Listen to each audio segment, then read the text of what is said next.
ప్రపంచవ్యాప్తంగా సినీ లవర్స్ను ఆకర్షించిన అవతార్ ఫ్రాంచైజ్లో తర్వాతి చిత్రాలు వస్తాయా? ఈ డౌట్ హాలీవుడ్లోనే వినిపిస్తోంది. ఎందుకలాగా? విజువల్ ఫీస్ట్ అన్న మాటకు అర్థం చెబుతూ విఖ్యాత హాలీవుడ్ డైరెక్టర్ జేమ్స్ కామెరాన్ తన చిత్రాలను రూపొందిస్తుంటారు. జేమ్స్ డైరెక్షన్లో రూపొందిన 4 చిత్రాలు భారీ వసూళ్లు చూసిన సినిమాల జాబితాలో నిలిచాయి. 1997లో జేమ్స్ అందించిన టైటానిక్, అవతార్ సిరీస్లో వచ్చిన 3 సినిమాలు ఇప్పటికీ టాప్ గ్రాసర్స్గా నిలిచాయి. ఈ నేపథ్యంలో అవతార్ 4 సెట్స్కు ఎప్పుడు వెళ్తుందనే ఆసక్తి ఆ ఫ్రాంచైజ్ ఫ్యాన్స్లో నెలకొంది. జేమ్స్ కామెరాన్ మాత్రం స్క్రిప్ట్ సిద్ధమైన సినిమా తీసే వనరులు పుష్కలంగా ఉన్నా పునరాలోచనలో ఉన్నానని అంటున్నారట. అదే ఇప్పుడు ఫ్యాన్స్ ను ఆందోళనకు గురి చేస్తోన్న అంశం.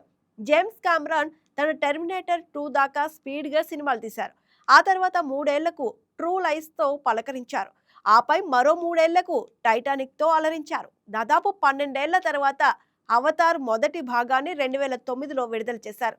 ఈనాటికి ఈ మూవీ టాప్ గ్రాసర్స్లో నెంబర్ 1గా రాజ్యమేలుతుంది. ఈ మూవీ వచ్చిన 13 ఏళ్లకు 2022లో అవతార్ 2 రిలీజ్ చేయగా ఆ సినిమా సైతం ఘన విజయం సాధించింది. ఈ చిత్రం టాప్ గ్రాసర్స్లో 3వ స్థానంలో నిలిచింది. గత సంవత్సరం డిసెంబర్ 19న అవతార్ 3ని ప్రపంచవ్యాప్తంగా విడుదల చేయగా ఈ మూవీ సైతం $1 బిలియన్ దాటేసి ఇంకా దూసుకుపోతోంది. ఈ నేపథ్యంలోనే అందరికీ అవతార్ 4 ఎప్పుడు సెట్స్కి వెళ్తుందా అన్న ఆసక్తి నెలకొంది. వాస్తవానికి అవతార్ 4వ భాగాన్ని 2029 డిసెంబర్ 21న రిలీజ్ చేస్తామని కామెరాన్ ప్రకటించారు. ఇక ఈ సిరీస్లో చివరిదైన అవతార్ 5ను 2031 డిసెంబర్ 19న విడుదల చేస్తామని తెలిపారు. మరి ఈ సమయంలో ఈ 2 చిత్రాలపై తాను పునరాలోచిస్తున్నానని జేమ్స్ చెప్పడం ఫ్యాన్స్కు వింతగా అనిపిస్తోంది. మీరేమంటారో కామెంట్ చేయండి.